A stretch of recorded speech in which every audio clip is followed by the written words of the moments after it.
you know. So I hear you. It's a lot of ignorance on this subject, but I just let it go. At least it's talked about. Yeah, Camille, it is because you know at the end of the day, everybody, um, you know, the ignorance comes because you know everybody doesn't know about drugs. Everybody doesn't know about addiction. Some people just feel like, oh, you know, like, you know what I'm saying, like that type of attitude. Well, that ain't me. That ain't me. But little do they know it's their little nephew that's getting high and shit. And see, those are the people right there. A lot of them. Hey, Miss B Town. A lot of them are don't have those types of attitudes. It's their nephew or niece or somebody that's getting high, and then when they end up dead, now it's a big outroar. See, that's the why it's a epidemic now because of those people who act like, that's dirty. People who do drugs is you know what I'm saying? And it's their little family member or whatever who's getting high and end up dead, and now it's like a big ass, oh my God. Oh my God. You know what I'm saying? Now we all supposed to be shocked when this shit been going around all this motherfucking time. And then it's a lot of ignorance because there's a lot of stereotypes, like a lot of things. There's stereotypes, you know what I'm saying? And it's, yeah, Crystal, you know, yeah, Crystal, you know, and it's very, very hard because especially, you know, if you've been through it, you've seen it so much, when it's your loved ones. Hey, Cali girl, it's all walks of life. Drugs do not discriminate. Hell no, they don't discriminate. They don't discriminate. But I'll tell you this, you know, people who got money and you know, they take pills or they do whatever, you know what I'm saying? It's okay because they got the money and they can still take care of their household. See, that's the difference right there. It's the financial aspect of it. Because you got rich ass people, like I said, drugs been all through Hollywood for how long? You know what I'm saying? It's all them whole pills, drinks, whatever the fuck, coke, all that shit. You know what I'm saying? But okay, but you know, I can afford it. So I'm gonna do what I'm gonna do. But can't nobody tell because my life is still, from the outside, people can still see I still got my house. Hey, CB, I still got whatever. Like, shit ain't changing because I got the money to do it. But people who don't got the money to do it and they got to make a choice, they're going to choose their addiction. And then people are going to see them go downhill. But just because you got the money to do it don't mean that it's okay. But to the world, there's a stereotype. And so the people that we can tell and we can see their addiction, you know what I'm saying? Like, those are the people who get stereotyped and get looked at as, But these rich ass people who are high all the motherfucking time, just because your lights ain't fucking turned off or you ain't getting evicted or some shit or whatever, don't mean it's okay. You know? Nah, rich people have some of the worst households when drugs are involved. Man, Ariel, I'm telling you. But from the outside looking in, if people can't, it always comes down to money. Hey, Beauty by Nature. Hey, babe. I know, I've been running around all day, y'all.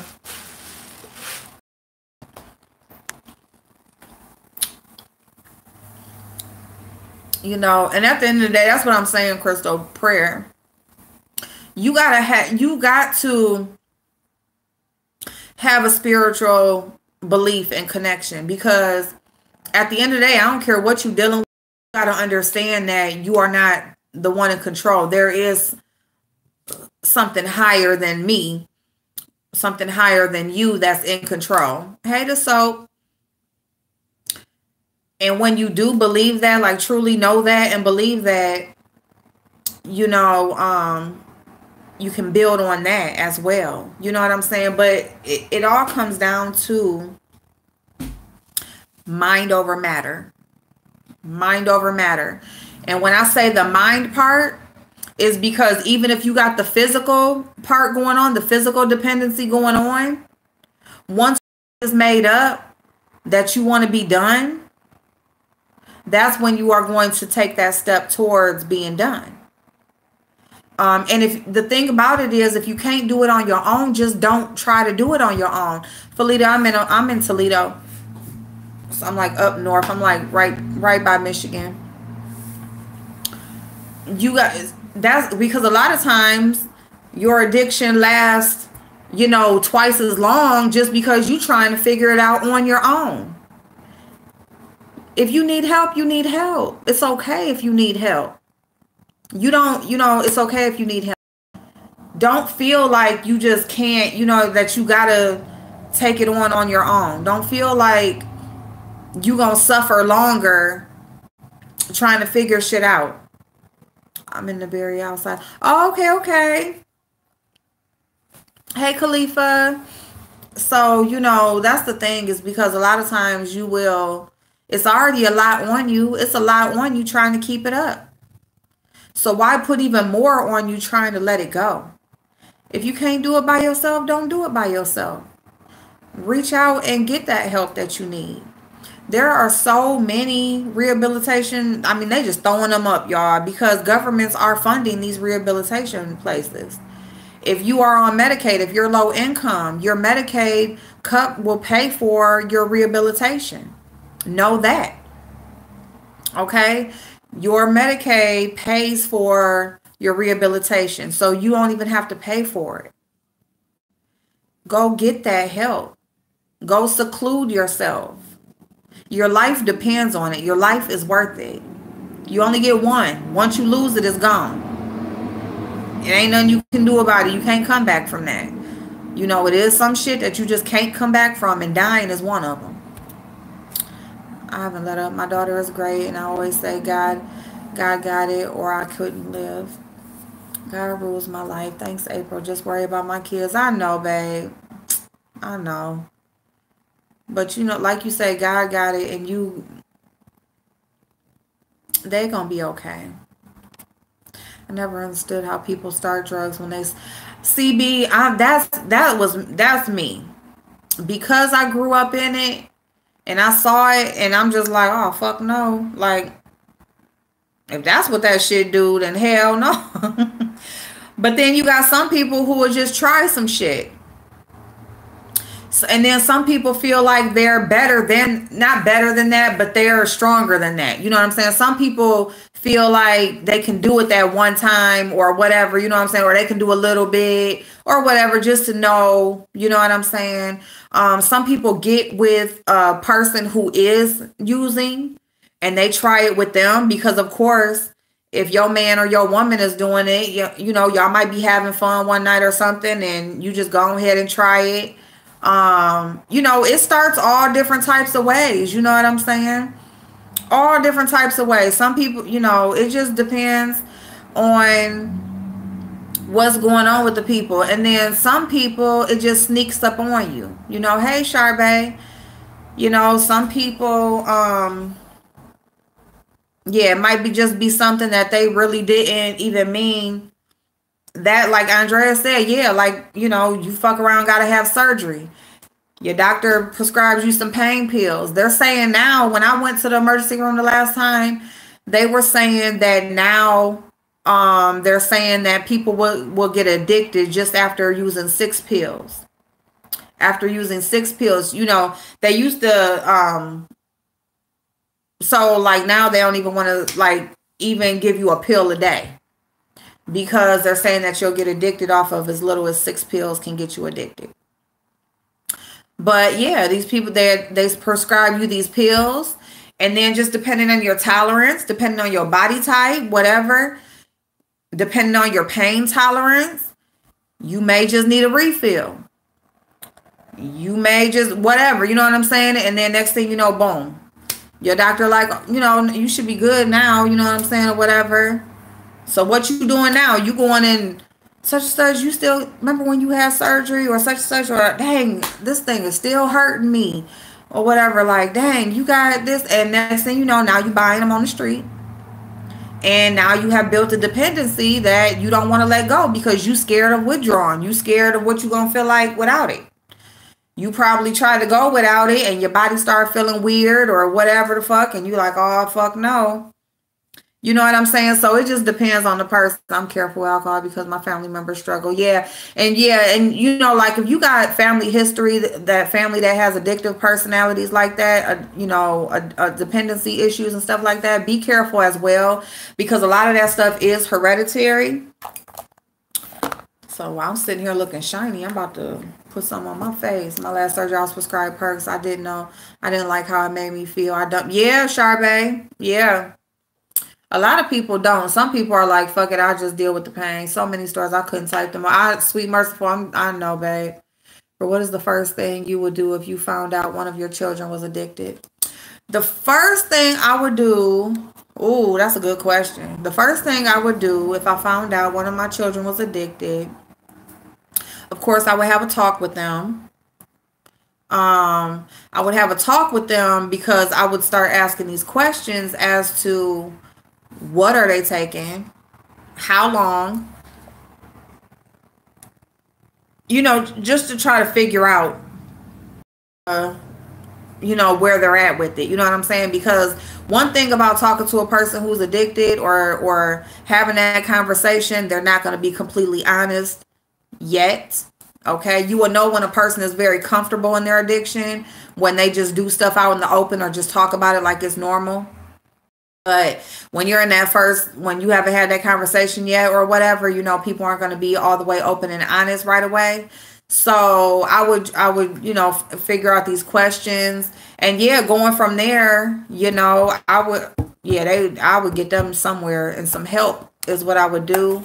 And the reason why I would start off getting help is because so they don't get too far gone, you know. And so that's what, depending on what they're doing and how long and all that stuff, because if I have the conversation and I find out, and you know, they could have been doing something for the last year and I didn't know, you know what I'm saying? But hopefully I would pay fucking attention and know, obviously. But again, if they don't want you to know, they're gonna try to hide it. Hey Caroline B, hey Chanel. So I would have the conversation to figure out what it is going on, and then I would take the next step to figure out, you know, where they need to get this outside help from right away. Because that's part of the thing too. A lot of people are just so far gone in it, you know, money, dependency, they're scared. Sometimes people are on something so long, they're scared to know how to be without it. You know, you're welcome, Kay. I worked with the team, but I agree with you. And the number of celebrities that are seeking help are on the low is alarming. Celebrities, because of that money, y'all. What's that? You know, because you gotta think, it takes a lot out of you anyway to live that lifestyle, because you're always on the go. You're always in the camera. You know what I'm saying? You always gotta have this, you know, this persona up for the most part, you know, always coming and going and never stable and never, they gotta be on something. How they gonna deal with all of that all the time? Around the clock, 24/7, no matter what time of day, they always got to just be the same. How are you always the same if you're on something? Because other than that, if you ain't on nothing, your personality is like, you ain't just always gonna be the same. Okay, you're gonna be mad sometimes, you're gonna be tired sometimes, you're gonna be happy, you know, sometimes, whatever. But when you're on a substance, guess what? You can always be that person. They numb their minds with the drugs.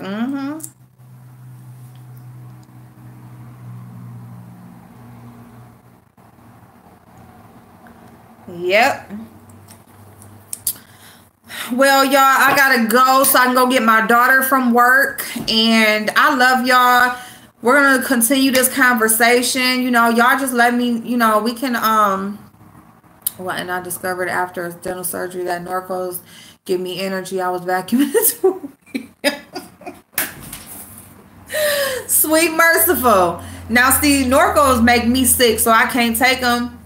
But That's what the dang Percocet did to me. When I got some dang on Percocet, I broke my damn toe, and they gave me that Percocet. I was up, like I'm up cleaning every motherfucking thing on a broke ass toe, like well not foot, but like what the see, that's what I'm talking about. That's the shit right there I'm talking about. Is that's the fun shit. You know what I'm saying? Like, ooh yeah, you know what I'm saying? Let me. Nah, hell no, don't fall for it. That should have had you fucked up. Don't fall for it, okay? Don't do it. I'm telling you, don't. No, man, that's not how you get caught up. I'm trying to tell you. You be up like, ooh, and then it be the best sleep of your life when you do go to sleep. Like you be, ooh, you sleep good. Nope. Don't do it. Don't do it. Leave that shit alone. Shit, unless they done cut open your whole motherfucking from neck to stomach, you better not take nothing. You better, even then, tell them give you some damn 800. Y'all know I'll take a Motrin 800. But that other shit, This is a really good life. I'm learning a lot. Thank you, Xavier. I had issues with pills in the past. I used to get abscess under my arms, and they gave me Percocet, but I've got help. Never would have took them if Caroline, because they don't tell you. They don't talk about being addicted. You know, and I'm glad you off, babe. She calling y'all. I gotta go. Let me go get her, y'all. Motrin 800 work good. They work good. Ooh, they work for my cramps. They work for your migraine. They actually work. So, you know, they stop inflammation and all of that. So yeah, Motrin, don't go no past that, cause shit. And don't even take any of them. Your damn stomach will be bleeding. So make sure you just water. But okay, y'all. So we can definitely continue the conversation. You know, I mean, we don't only got to be in the month of September. You know, this is a great conversation to have because I do feel like it starts with us. It starts with the person who has the issue. I feel like we, as an individual, need to, you know, try to nip problems that we have in the bud. We can't depend on our congressmen, our city officials, our locals to fight for something when we're not trying to help ourselves, because you damn sure get warning signs. You damn sure know when you're doing wrong and when you need to stop. You just, a lot of times you're scared. You know what I'm saying? So, well, I love y'all. I will see y'all later, okay? Have an amazing day. Let me decline her and then I'll call her back. Okay, bye, y'all.